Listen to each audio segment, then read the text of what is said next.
In case you missed it, here's Dave and Cheryl's favorite moments of the week. You've probably heard of parents who hide their kids' Christmas presents and then forget about them. I remember my mom doing that one year. She went into her closet and she was like, oh, hey. And she came out of the living room. I forgot to give you this. And it was like March. My sister did that. You know what I think she did? I think she held on to it till my birthday in June. And was just like, I bought this for you for Christmas and forgot about it. Well, they're usually found, obviously, within a few days, weeks, maybe a couple months. Not years. A family in Central Florida recently went through their grandparents' attic. The grandfather passed away in November, and the grandmother passed in 2015. But when they were up in the attic, they discovered a big box full of wrapped Christmas presents. Apparently, the grandparents had bought them years before because of some of them, and said they were actually from the grandmother as well. So they believe they might be from 2014 because that year they were unable to make it out to see their grandparents for Christmas, and then their grandmother died soon after. So that might explain why the president, she had stashed them away. And then when she passed, no one else knew that they were up there. And there's the other thing, too. So some of the things that they got, Snuggies, both pink Snuggies, by the way. Well, I mean, it's a few years ago now, right? I still use my Snuggie. But even stranger, the family also found cards with cash in them from their great-grandparents that were at least 20 years old because that's when they passed away. Wow. So, of course, this has people on the internet saying, maybe they intentionally left this behind for you to find as sort of a pleasant surprise. Yeah, playing the long game to shock their families years later. Maybe the cards. I don't know about the Christmas presents, though. That, I think, was just circumstances of time. The grandfather in his grief probably just stuffed them up there, put them in the attic, and then they just got forgotten about. Well, Merry Christmas 2014. Now is the time. And now it's time for... Are you kidding me?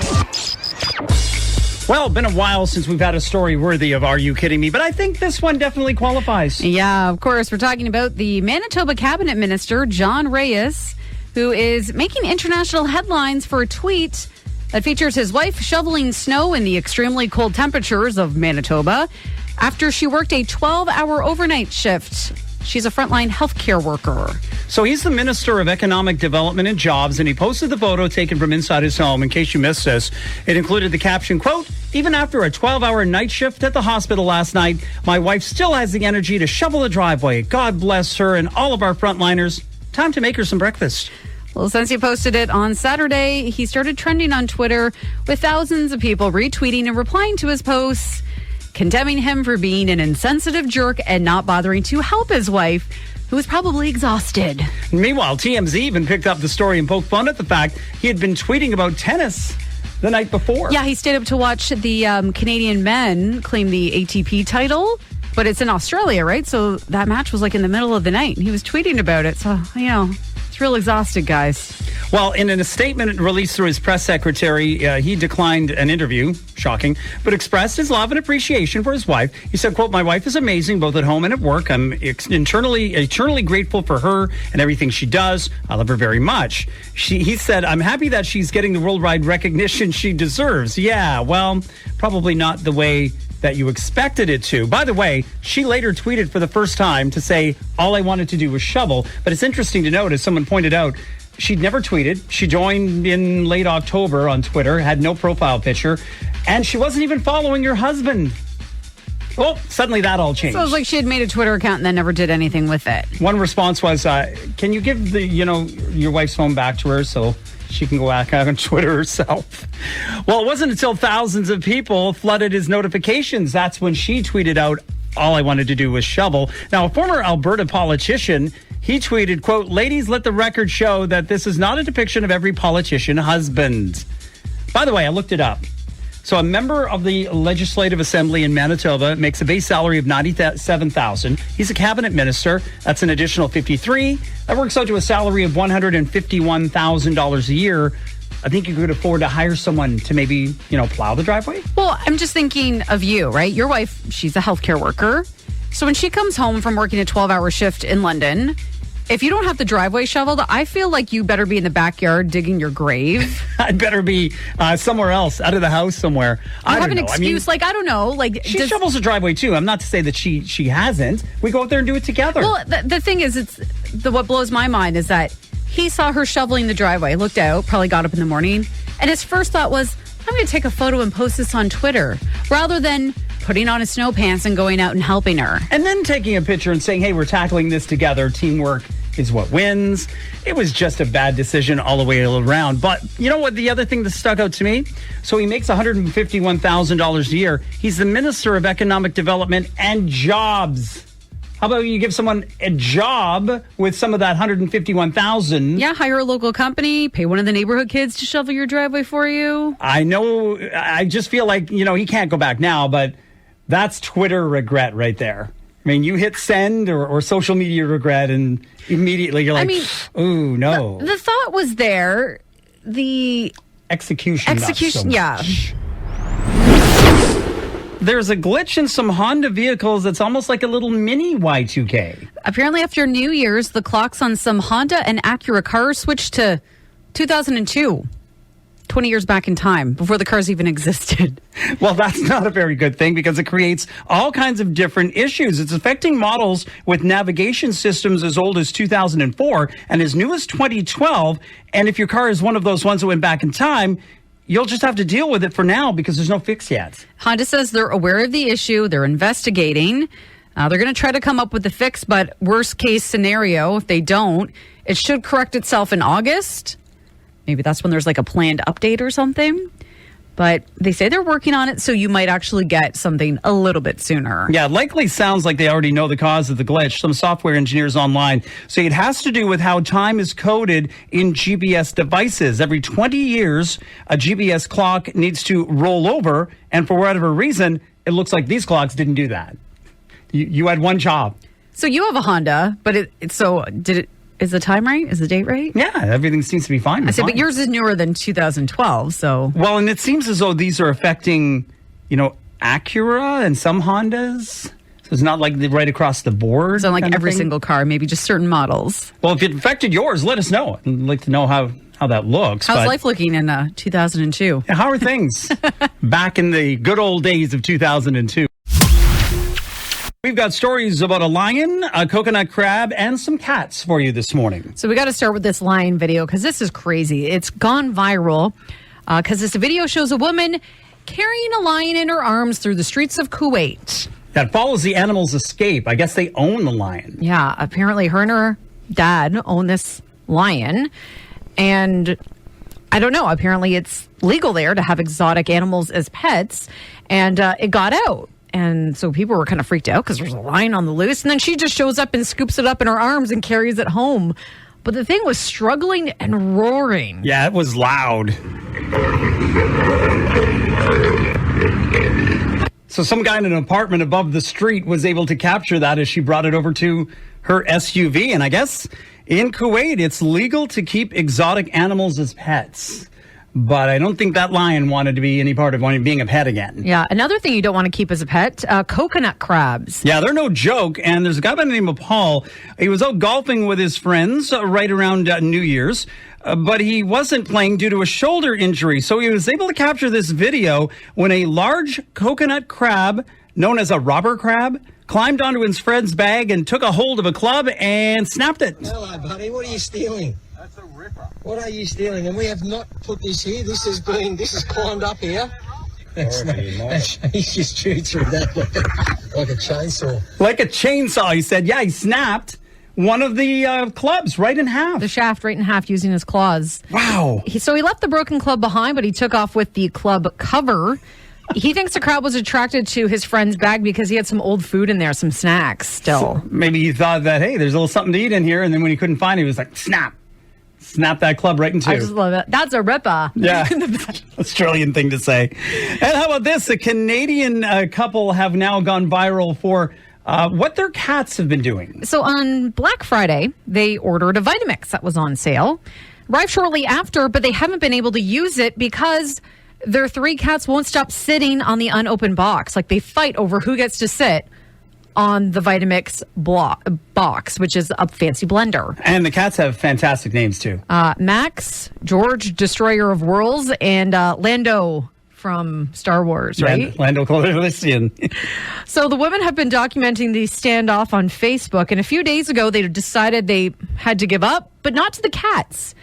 They sent a message to Vitamix asking them if they could have 3 empty boxes so that their cats will move to the empty boxes and they can get to the box with the Vitamix blender in it. I mean, could they knock the cats off? Obviously. They're having a little bit of fun with this, and it's taken off. But Vitamix responded, and they said, yeah, sure, we'll send you some empty boxes. Probably because they're loving the publicity. This is getting them. Obviously, too. And on top of it, then each of the cats will have their own little box home.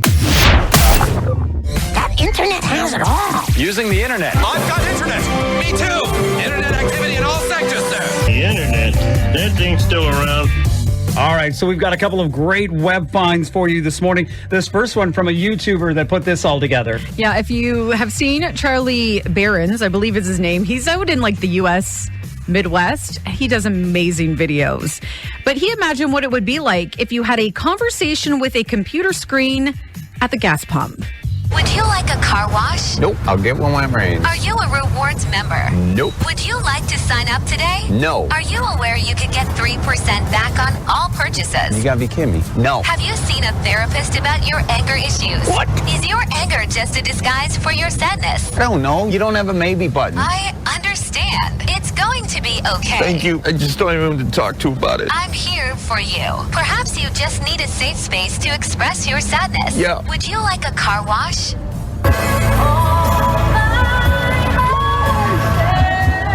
Oh, my gosh. Funny stuff from him. And then there's another one, too. Another great web find we came across. 3 family members did the cookie on the forehead challenge over the holidays. Now, this was an old challenge, right? I remember seeing this maybe like 10 or 15 years ago, but this is where you have to put a cookie on your forehead and then without using your hands, try to maneuver it down your face and into your mouth. Well, this family is doing nothing but laughing before someone finally succeeds. Get set, go. Get it, get it. The wind don't fall, the wind don't fall. I'm sorry.